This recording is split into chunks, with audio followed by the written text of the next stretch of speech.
Yo, Big Kish back up in here. They got Orlando Brown just exposed Drake in the P. Diddy situation in front of the juror. That's what this title read. This is Miss T coming out saying Orlando Brown exposed Drake and other rappers' crimes in front of the juror. Wow, we know that P. Diddy stuff is coming along. We already know Orlando Brown is one of the guys that's been exposed in the industry for a minute. And we about to get into it. But y'all already know, before we get into that, look, go purchase your copy of Street Dad, Geek Dad, Avoiding the Manufactured Mindset, written by none other than me, Big Kish. I'm telling you, this is life-changing. This is a life changer right there. We need books like this in our community. We about to get into this video. Y'all know I'm like holding y'all. Without further ado, let's get it. We made love. We made love. Who you made love with? Diddy, Bow Wow, Busta Rhymes. You just told me you see. I told you, they've been saying a lot of stuff about Busta Rhymes too. But I'm a kid. I ain't gonna mess with him now because I just seen him at the GNX concert. So he off the loop for the day. Just for the day. Then we gonna start, but we might incorporate him in a couple videos then. Busta in the airport too. That motherfucker try to act like he didn't know you. You smashed Drake? No, I never smashed. Oh, you made love to Drake. Dang. So remember, we just reacted to a video yesterday said, will Drake be incorporated in the P. Diddy lawsuit? I don't know. It's up. It's up, y'all. We got to pay attention to what's going on. And we got to go back and rewind time. It's mortifying. Shout out to Loaded Lux. Let's get it. Cowardians.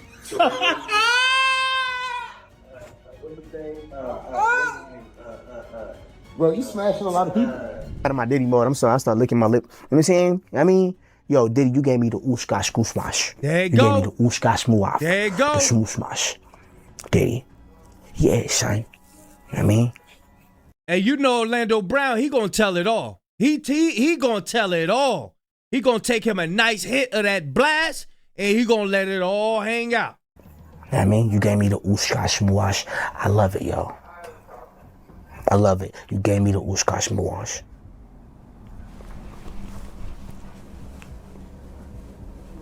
And y'all, Orlando Bloom just pulled up with some wild receipts of y'all's faves getting freaky at Diddy's parties, and it looks like many celebs are going to prison. Orlando just lit up things again, and people are talking. He's now saying that a bunch of rappers tied to Diddy have been trying to pay him off to keep quiet about whatever went down between them and Diddy. And honestly, it's not that surprising if you've even heard half the stories floating around about the wild stuff going on at the Diddy parties. But the shocking part, Orlando did not take the money. Instead, he allegedly took his receipts straight to the feds, and there are reports that he's going to testify in front of a jury during that trial. And honestly, it couldn't have come at a worse time. The prosecution's star witness just went missing, and there are rumors that Diddy's people might— I heard that. They said somebody just went missing too, y'all. We gotta pay attention. Look, we gotta be up on this stuff.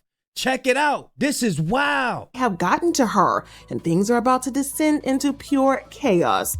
Y'all, was it the girl that was in the car that was exposed and she was at a Diddy party? It wasn't. I think she got missing too. That's crazy. That's crazy. Got to talk about it. Now, I'm not gonna lie, it's low-key crazy that Orlando Brown might be the one to take Diddy down once and for all. For a long time, everybody thought that he was just crazy, a crazy guy who used to be on Disney, but here we are. Many people don't know this, but Orlando was one of the first people in the industry to expose Diddy for being a creep. Been doing. In an interview that recently went viral again, he said some very wild stuff. A couple of years back, Orlando made some wild claims that really got people talking. He straight up said that Diddy gave him oral action, and he didn't exactly hold back on the details either. In his usual over-the-top way, he called it the Gok 3000, the Gosh Muaf, which definitely had folks taking a double take. Yo, Diddy, you gave me the oosh-gosh goosh-mash. You gave me the oosh-gosh muaf, the smoosh-mash. Diddy. Yeah, son. You know what I mean? You know what I mean? You gave me the oosh-gosh muash. I love it, yo. And y'all remember Orlando Brown and who else? It was Orlando Brown and Ray J on damn, what's the comedian name? I can't think of his name. That's gonna be Y'all let me know if y'all know the comedian name, but it was Orlando Brown and Ray J. Remember Orlando Brown was putting his mouth over the mic and acting like he was doing the you know what? I'm telling you, he already exposed himself. So it's like, what do he have to hide now? He's not lying. He's not lying, y'all. I love it. You gave me the Ushkash Muash.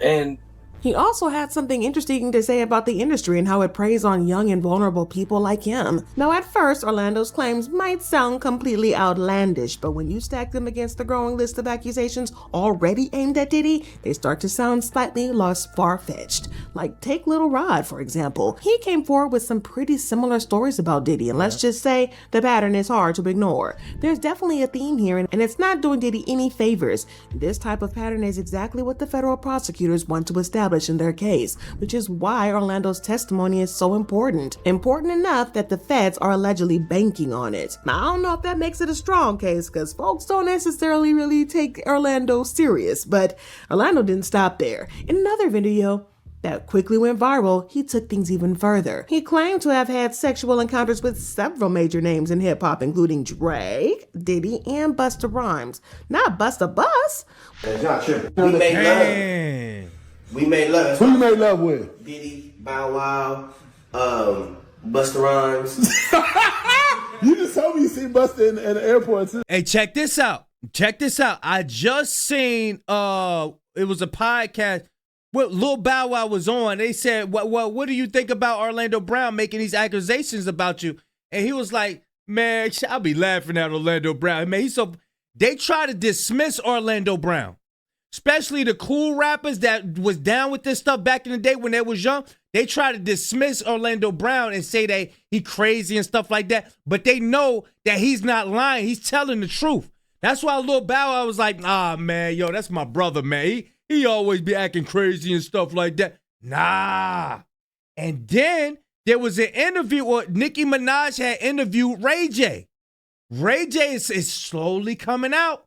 He's slowly coming out. We got to pay attention to these guys, y'all. That motherfucker try to act like he didn't know you. You smashed Drake? No, I never smashed. Oh, you made love to Drake. And Cat Williams. What's his name? Bro, you smashing a lot of people. Well, the way that this list is packed with names who've been dodging these DL rumors for years is just wild. Like Busta Rhymes. Every time I gotta go and then I gotta get it, then I gotta get it, then I gotta go to get it. Well, his name stays getting tossed around about as fast and as often as his rhymes. It stays in a conversation, no matter how tight-lipped he tries to be. For someone who's worked overtime to keep his image clean, the streets clearly didn't get the memo, because the whispers never really stopped, and lately the tea has been kind of overflowing, because just a few months back, things got even messier when Busta's former bodyguard came out with some serious bold claims. According to him, Busta was allegedly getting a little too close for comfort with his gay lawyer, and even going so far as to pay for gay men to hang out in his VIP section at the club. But all my promoter homies would always say, man, we gotta break some This the one who exposed Busta Rhymes for having the extra Vaseline on his lip. When Diddy be having like his lawyer, they call them fun boys. This is him right here, y'all. Check it. And he exposed her because he was walking around with plastic gloves. Remember, we was talking about the, I don't know if you can say it on YouTube, but it's some stuff, a chemical, that your skin eats it up and then it goes into your bloodstream. And next thing you know, you got flu-like symptoms. And then next thing you know, you're out of there. You see what happened to Kim Porter and all of that. This is the guy who exposed the reason why he wore plastic gloves when he's around these people. Because they got him too. We got to bring some, what they call them, I'm not going to say that on there. Fun boys. They call them fun boys. Told you. They say we got to have some fun boys in the section for Busta. Because, I bodyguarded for Ghostface Killer before. You feel me? Being around him, you hear things. You feel me? I'm like, damn. And my auntie like the biggest Busta. Now, y'all know I'm a Wu-Tang fan. He ain't saying that he not saying that Ghostface is down with none of that. He's saying that Ghostface is letting them know, like, bruh, watch out. You know what I'm saying? Watch out for a lot of people. You know what I'm saying? Yeah, Ghostface, nah. Ghostface ain't down with none of that. I know Ghostface ain't down with none of that. Busta Rhymes fan. You feel me? Like every cookout she playing it. All his little fast rapping, all of that, him and Craig Mack playing that. Bro, on my soul, I'm out with a group of people. At this time, I was with Don Benjamin. You familiar with him? All right, I can't take that voice. We're going to go ahead and skip to the next segment. But yeah, he's exposing it. Together. No, he stayed with them. He stayed in there with them, bro. For sure, bro. But as if the bodyguards he wasn't messy enough, another YouTuber came forward with their own story about Busta. According to them, Busta allegedly tried to shoot his shot when he invited him to come chill in his VIP section at the club. And I'm walking across the street and Busta Rhymes just grabbed my hand. And he holding my hand. Now, I ain't know it was Busta at first. You know, Busta Rhymes tall. I'm sure I came up to about right here. So the first thing I noticed was this big ass flip mode chain that was blinding me. Oh. So I look at the chain and I'm like, and I look up, I'm like, oh, what's up, Busta? What's up? Now he holding my hand the whole time. I'm like, what's up, man? Like, what you doing? And I was like, oh, me and my people, we about to go to this club around the corner. What's up, man? You know, and then I noticed throughout my peripheral vision, the side eye, this big bodyguard in black. Just standing there, you know, looking around, you know, looked at me, you know, still looking around. Meanwhile, Busta still got my hand in his hand. And he says, you know, I'm about to go in this club. You know, we got a section. You know, you can come in with me if you want. And I'm like, word, for real? Like, that's what's up. Like, he was like, yeah. I was like, well, I got to, you know, tell my people. I was like, I come in. You know what I'm saying? He was like, okay, just let me know, you know, tell them that you coming in there to meet with me and come on up. And I was like, bet. The fact that more than one person is coming out with these kinds of claims, yeah, it's starting to look a little too consistent to ignore. But the stories, of course, kept piling up. And whether or it's smoke or full-blown fire, one thing's for sure, it's definitely messy. And don't even get me started on the drag rumors. Here you go.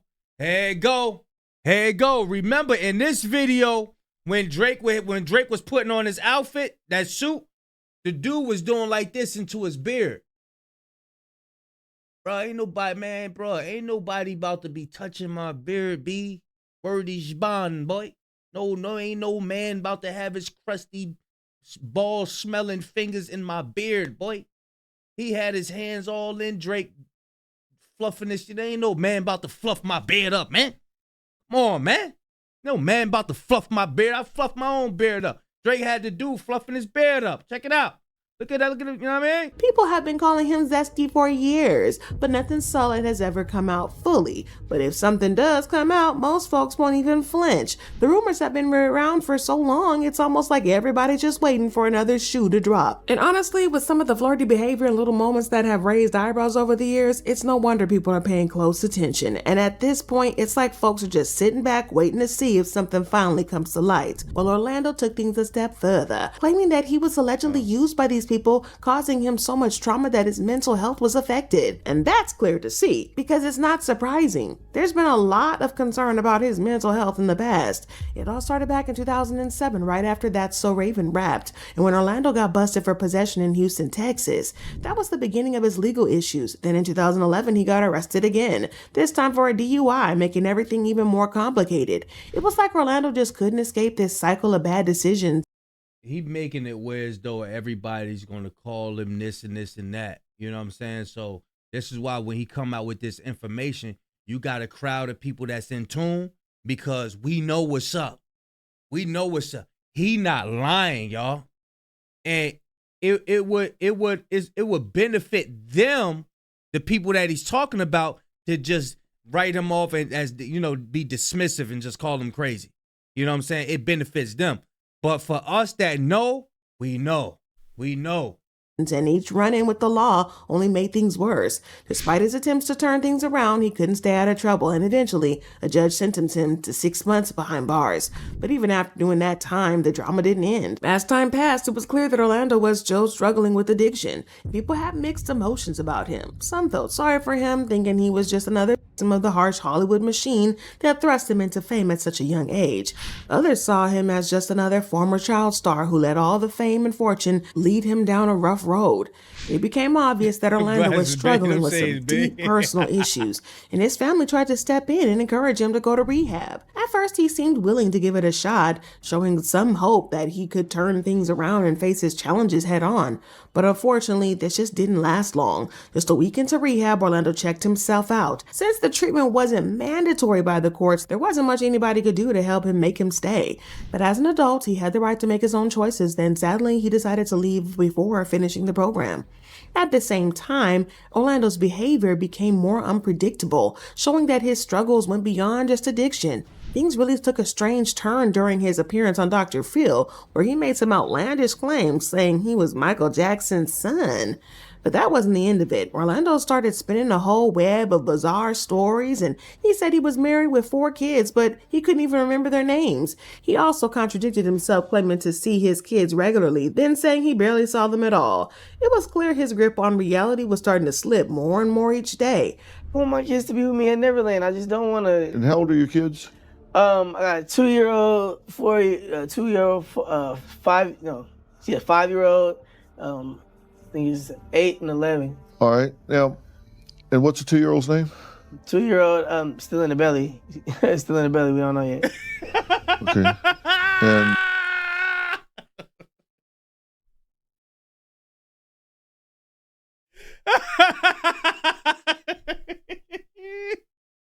Hey, yo, I'm telling you, for our people that's woke, whenever they get in front of Dr. Phil, they sense his spirit, bro. They do not like Dr. Phil.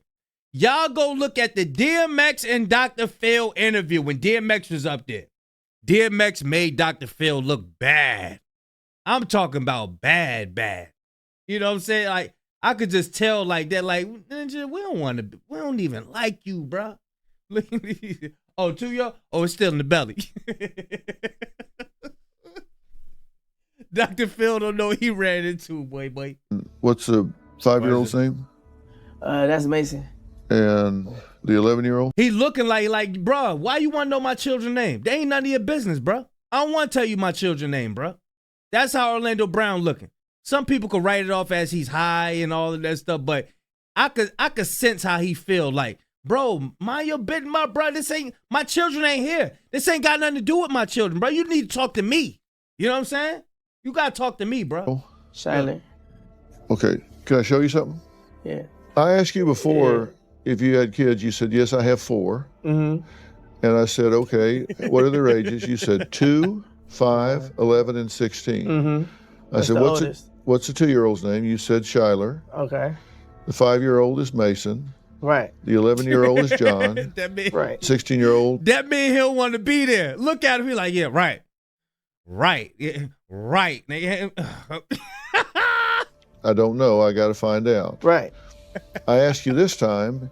You said the 2-year-old don't know the name because it's still in the belly. That's because I have a baby on the way as well. I just mentioned So that. the 2-year-old is still in the belly. So that means that child has been in there for 2 years. Not necessarily. And then you said the 5-year-old is Mason. Then you said there's an 8-year-old. Up here, you didn't say there was an 8. However, he finally committed to going to rehab. He got clean, and now he's supposedly getting his life back on track. Now, we don't know what his personal journey has been like, but it's a known fact that survivors often find peace when they talk about the traumatic things that happened to them. It's a common exercise in therapy, and this would explain why Orlando has been speaking up about the things that he saw with Diddy. However, it turns out that Diddy does not like being exposed, shocker, and a few months after Orlando made his revelations, he claimed that Diddy and his goons had threatened him. Diddy's trying to kill me. Oh. You know, Diddy and Jay-Z, Auntie Sean and Auntie Yolanda. No matter how many contracts you try to take out on my life, no matter how many times you try to threaten my family or threaten people to stay away from me, no matter how many things you try to do to me and how many things you've tried to do to me, it ain't working. Oh. It's not working, Auntie Sean and Auntie Yolanda. Oh, he's saying that they coming after him. Diddy and Jay-Z. Don't play with somebody that you know got the drop on you. Okay? Got the drop on you. God sent me to ruin y'all. Allegedly. But this is exactly the type of testimony that might just save the prosecution's case because, according to reports, their star witness has gone missing. Y'all, according to reports, feds admitted that one of their 4 key witnesses set to testify in New York. The federal trial may not turn up to take the witness stand. And this is a serious piece because a huge part of the feds' case was riding on this one witness, apparently. And in case you missed it, last month, the feds filed a superseding indictment against Diddy, adding 3 new victims. The new indictment said, at all times relevant to this indictment, Sean Combs, the defendant, engaged in a persistent and pervasive pattern of abuse toward women and other individuals. This was at times verbal, emotional, physical, and a part of this pattern of abuse. Combs manipulated women to participate in orchestrated performances of sexual activity, with Combs and others acting at his direction made arrangements for women in commercial workers to fly to Combs' location. Combs ensured participation from the women by, among other things, obtaining and distributing narcotics to them and controlling their careers, leveraging his financial support and threatening to cut off the same and using intimidation and violence.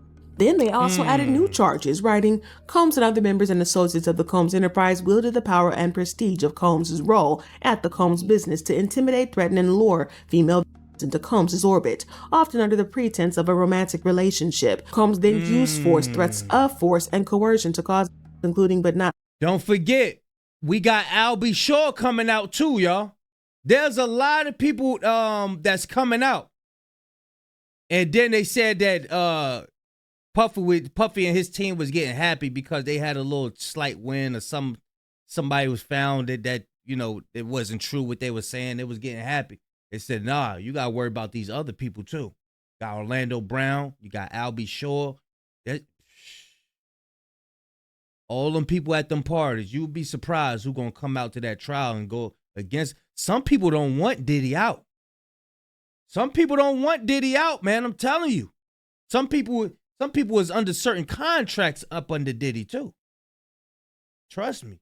Not limited to 3 female victims, 1 victim, 3 to engage in commercial acts in connection with the commercial acts. Combs provided the victims with, among other things, monetary payments, career opportunities, and payment of rent and housing expenses.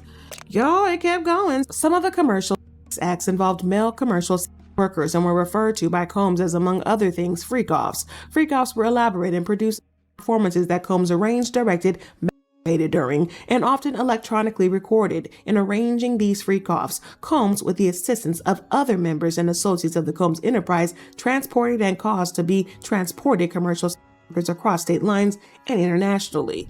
So y'all, Diddy allegedly has been forcing women to sleep with other men at his parties in exchange for money. Now, before we dive into what the feds have to say about all this, let's make one thing very clear. The did not want to participate in these activities. According to the feds, Diddy allegedly coerced her into doing so, then had her take payment for it. The reasoning behind this is that they claim he wanted to deny any wrongdoing, arguing that she was just getting paid for the services she provided. And given how many people online have been quick to judge victims of Diddy's wild parties, it's easy to see how this could discredit anybody trying to speak out against him. Y'all, the indictment said, from at least in or about 2009 up to and including about 2018 in the Southern District of New York and elsewhere, Sean Combs knowingly recruited, enticed, harbored, transported, and solicited by any means a person to engage in commercial act and willfully caused the same to wit. Combs recruited, enticed, harbored, transported, and maintained 1 and attempted, aided, and abetted, and willfully caused 1 to engage in commercial acts, knowing in reckless disregard of the fact that victim 1 was engaging in commercial acts as a result of force, fraud, and coercion. Well, like I said, the victims didn't want to do it. And given Cassie's claims of how Diddy forced her to do things that she didn't want to do, it's hard not to see why more women might fall victim. And speaking of Cassie, the feds claim that even after Cassie exposed him in 2023, he continued to engage in these shenanigans. You see how she looking? You see how that hand went on that hip and that hand went on that shoulder? Y'all check it out. I want you, because y'all got to look at this body language. Look at this body language. Check this out. Watch this. Claim that even after Cassie exposed him in 2023, he continued to engage in these shenanigans up until the time he was raided and arrested. The document said from at least in or about 2021 up to and including about 2024 in the Southern District. When people are around Diddy, you got to see the fear in them. Remember making the band when he made them go walk for some cheesecake and all of that. He was like, I'm trying to make y'all famous. I'm trying to do this for y'all. I'm already rich. I ain't got to do this. Coming to find out, he was getting them to get the cheesecake. Now, word is, he was getting them to get cheesecake for a popular singer. If you know, you know. Put in the comment section who he made the band go walk to get that cheesecake for. If you know, you know. Put in the comment section. Go and tell everybody who they went to go get that cheesecake for. District of New York and elsewhere, Sean Combs knowingly recruited, enticed, and solicited by any means a person, knowing that means of force, threats of force, fraud, and coercion would be used to cause the person to engage in a commercial. Oh, I'm way past my time. I'm going to leave a link in the description. Y'all let me know. Is Orlando Brown showing up at the court trial? Is he going to be testifying against Drake and Diddy? Is he going to be exposed and everything? He might be out there outside the courtroom with some signs. He might be out there with some pictures or something like that. You never know when it comes down to Orlando Brown. You never know. I'm going to leave a link in the description. Again, y'all make sure y'all go get y'all a copy of Street Dad, Geek Dad, Avoiding the Manufactured Mindset. The link for purchase is in the description. Y'all please go get a copy of that. Go and support your boy. Big Kish signing out. I'm going, y'all.